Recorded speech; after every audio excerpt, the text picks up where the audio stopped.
Olá pessoal, boa noite. Estamos aqui, né? A galera, os ministradores top de gabarito, no mês de novembro. E vamos estar só 5 minutinhos aí, segundos, aliás. Tem alguém que já entrou aí? Não, tá repreendido. E aí, gente, só para falar, nós iremos iniciar sábado o Novembro Azul, né? Nós fizemos 3 séries, Setembro Amarelo, que falamos um pouco sobre as questões emocionais. Depois falamos sobre o Outubro Rosa, a importância de se prevenir, de cuidar do corpo, onde as meninas tomaram conta. E esse mês agora iremos falar do Novembro Azul, né? Onde só todos os homens irão pregar, fazer abertura de culto, oferta, e anda veio de azul, porque ele vai ser o primeiro a fazer o exame de próximo. Mas eu quero convidar você, jovem, a vir participar, congregar conosco, né? Esse mês de novembro nós acreditamos, né, amigos, que a série vai ser de grande relevância, onde cada um de nós iremos estar respondendo as perguntas. Caso se queira falar de forma bem rápida sobre o tema de vocês, para que as pessoas compreendam a importância de entender o que nós iremos falar. Nós vamos para as perguntas, depois a gente explana um pouco sobre os nossos assuntos. Vamos lá, Vitor. Primeira pergunta. Primeira pergunta. Como posso saber qual a vontade de Deus para a minha vida? Bom, essa pergunta ela é bem básica, né? Como nós podemos saber qual a vontade de Deus para a minha vida? Nós precisamos primeiro aceitar a vontade de Deus. De que forma? Lendo a Bíblia, orando, né? E congregando. É uma tríade que faz parte. Porque o que acontece? Quando eu oro, eu acredito que Deus está falando comigo. Quando eu leio a Bíblia, eu acredito que Deus está me dando a direção. E quando eu congrego, eu acredito também que é uma forma que Deus pode me dar uma direção. Então eu não posso esperar que Deus fale comigo só na igreja, como eu não posso esperar que Deus fale comigo só lendo a Bíblia, como também eu não posso esperar só orando. Então eu tenho que orar, ler a Bíblia e congregar. É uma tríade para que Deus possa falar e entender o propósito dele na minha vida. Próxima pergunta. O que vocês acham da vaidade masculina? Não conversa, eu não sou não.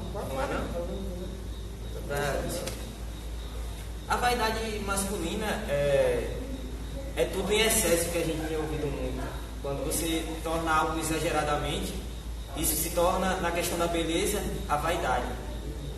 Quando é tudo exageradamente, quando tudo que você vê, o penteado... Tem um amigo nosso que ia para os retiros com a gente, ele não congrega mais com a gente, está um pouco afastado, mas ele tinha uma vaidade excessiva. Ele, a todo tempo, quando o cabelo passava o vento assim, ele estava a todo momento querendo ajeitar, fazendo qualquer coisa assim para ajeitar. E isso em excesso se torna vaidade. Porque quando tira o foco de Deus, quando tira a presença de Deus da sua vida, aquilo está roubando você de Deus. Então, nós podemos dizer que sim, é uma vaidade. E como foi a pergunta do Vitor? O que vocês acham da vaidade masculina? A vaidade masculina, no contexto geral, tem que ser abolida. Tem que ser... Tem que ser... como se pode dizer... Eu não diria abolida, eu diria tipo assim, dosada.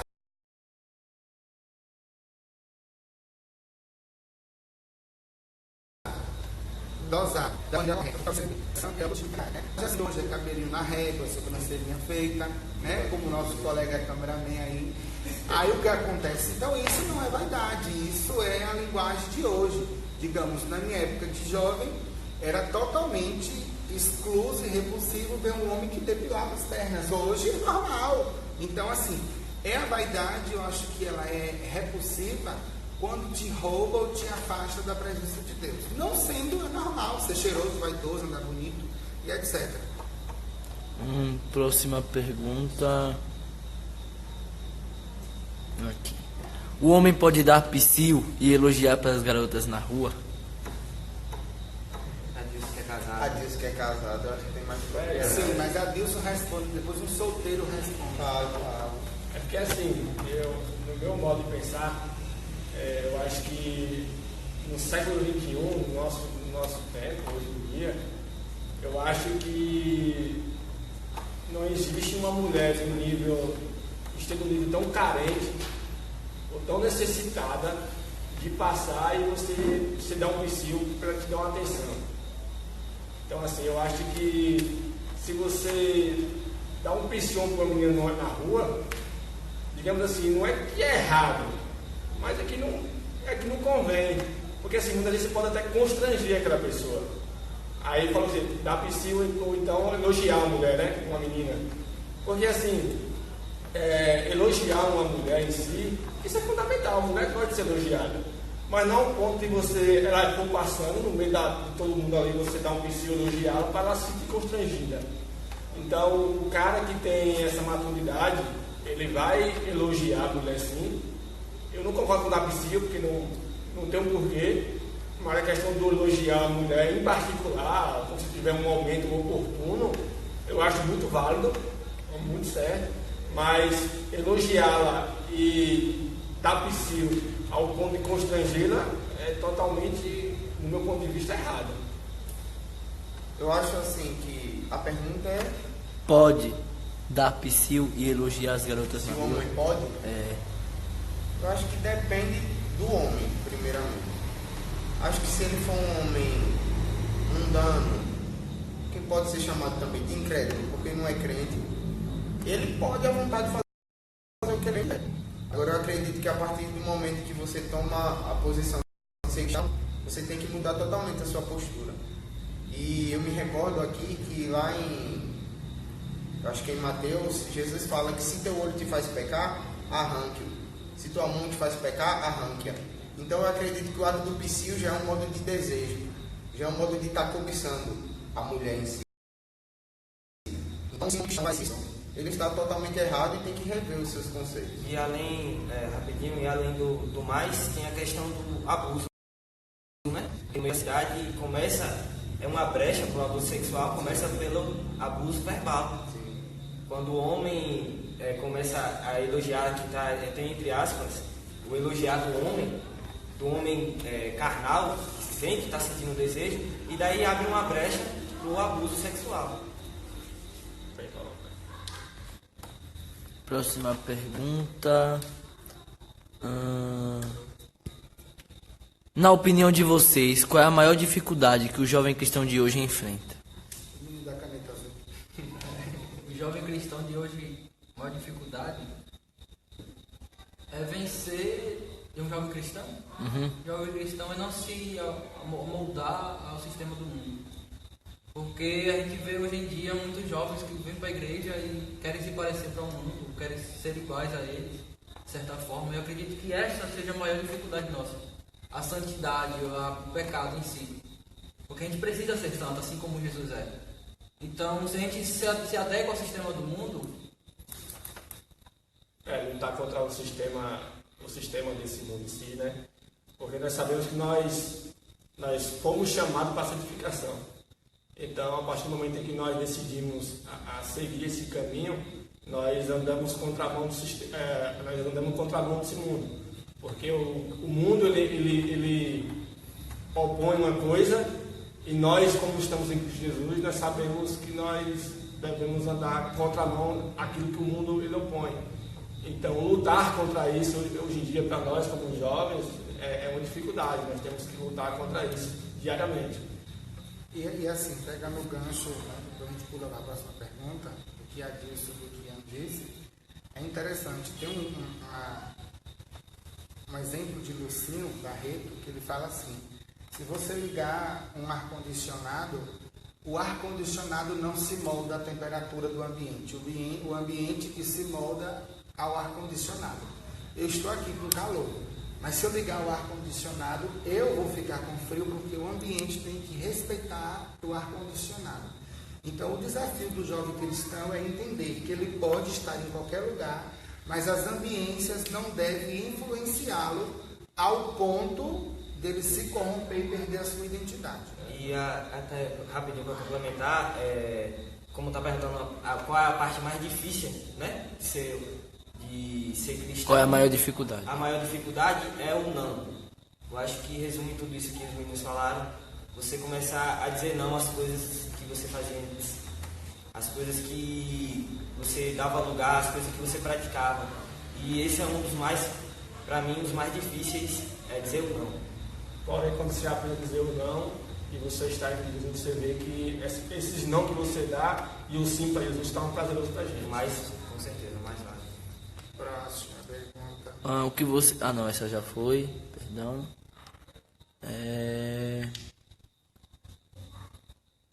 Como devemos agir para termos a salvação? Primeiro ponto, entregar a vida a Jesus. Né? A Bíblia diz que aquele que me confessar diante dos homens, eu confessarei diante do meu Pai. Então, o primeiro passo é reconhecer que Jesus é o seu único e suficiente Salvador. Tá acabando. O que fazer para obter maturidade?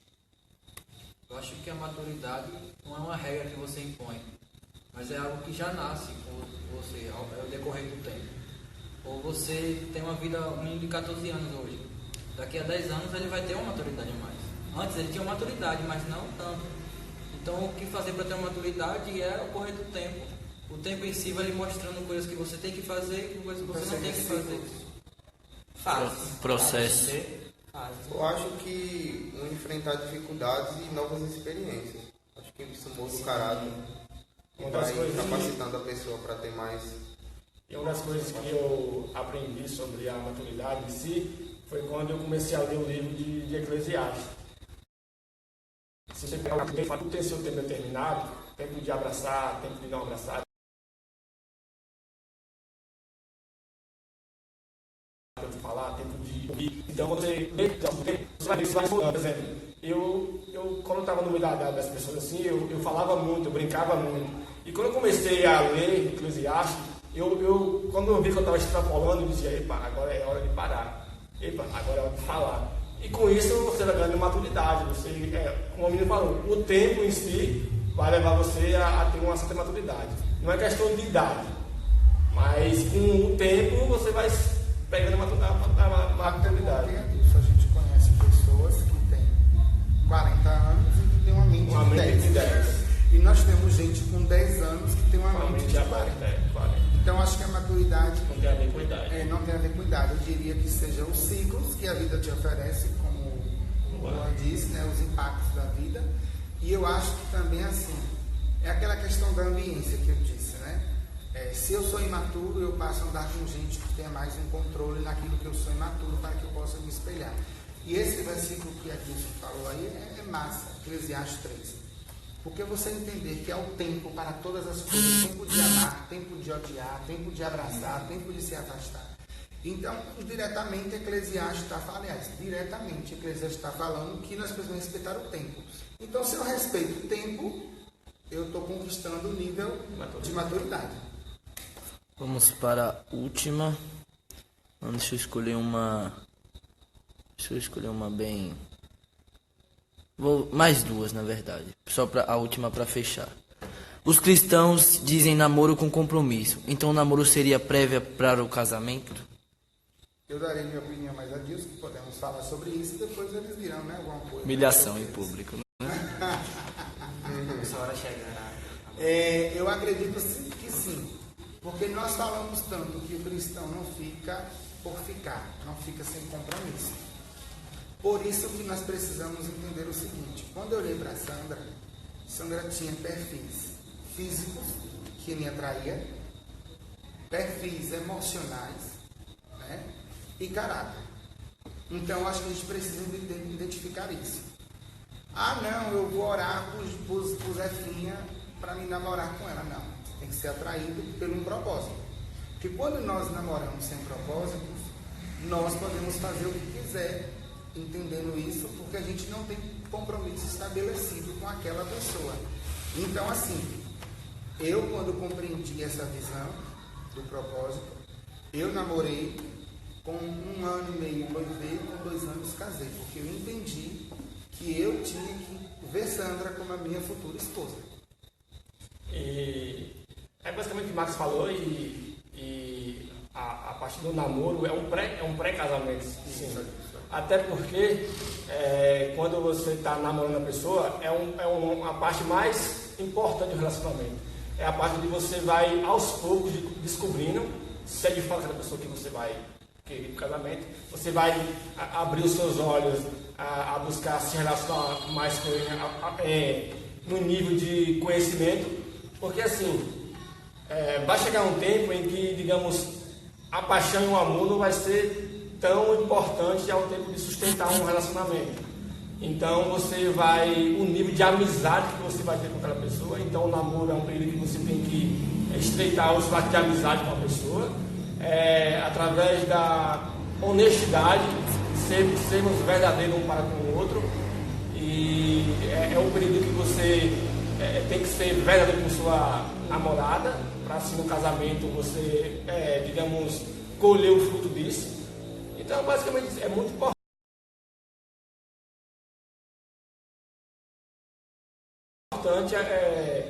o namoro ser um pré-casamento. Mas, namoro tem que ter um propósito de casamento. Fora isso, você está uma pessoa que não é. Acho que está bem explicado essa questão. Aprendizado. Estamos no processo. E assim, só ligeirinho, sem descarregar, nos perdoe, a gente vê a maneira de retornar. Nós trocamos o período. O período do namoro é o período de se conhecer. E o período de casamento é o período de namorar. Verdade. Agora que você pode agarrar, beijar mesmo, muito. Se não beijar, tem que orar, né? Aí o que acontece? Só que no período de namoro é de se conhecer, né? Por isso, eu vi uma famosa dizendo esse dia, não sei se vocês viram, ela dizendo que o casamento acabou porque ela se tornou amiga do marido depois de casada. Diz que não tinha mais nada de atração. Então, não existe. O namoro é para se conhecer. E o casamento é para namorar. Vita que o cameraman está festejando com essa notícia. Com certeza. Para finalizar rápido, o que seria o Novembro Azul?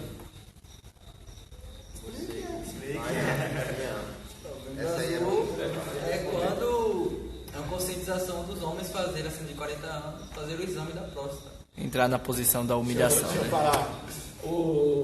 Eu achando que interessante, eu pensei que o Novembro Azul era somente aqui no Brasil, mas não. É uma conscientização internacional, não só no Brasil, mas fora também. Em que as pessoas elas estão instruindo aos homens, que até então eles acham que isso é um tabu, pelo fato do exame ser o exame do toque. E passou até no jornal que cerca de 68 mil pessoas, homens, estão lutando contra o câncer de próstatas. E cerca de a cada 38 minutos um homem morre. Então, se você tem um pai, um tio ou alguém acima de 40 anos, peça para que ele vá fazer um exame, que quebra esse preconceito, maior que o preconceito é a vida. Então, vamos agora, uma chamada para esse mês. Então, galera, o que nós queremos, nosso objetivo, esses dados dia a dia foi importante, nem sabe disso, mas como Ian falou, a nossa intenção é incentivar você a se prevenir, mas o Novembro Azul também é para dizer que os homens estarão em ativa. Meu tema de sábado é deixe seus pesos. Então, eu mais do que ninguém posso falar em deixar pesos, né, meninos? E eu tenho aprendido muito sobre deixar os pesos. Muito. Eu quero te convidar, você jovem adolescente, e a sociedade de hoje tem que colocar peso em você. Eu quero te convidar para você ouvir a palavra de Deus sábado e compreender como deixar alguns pesos e ser aliviado.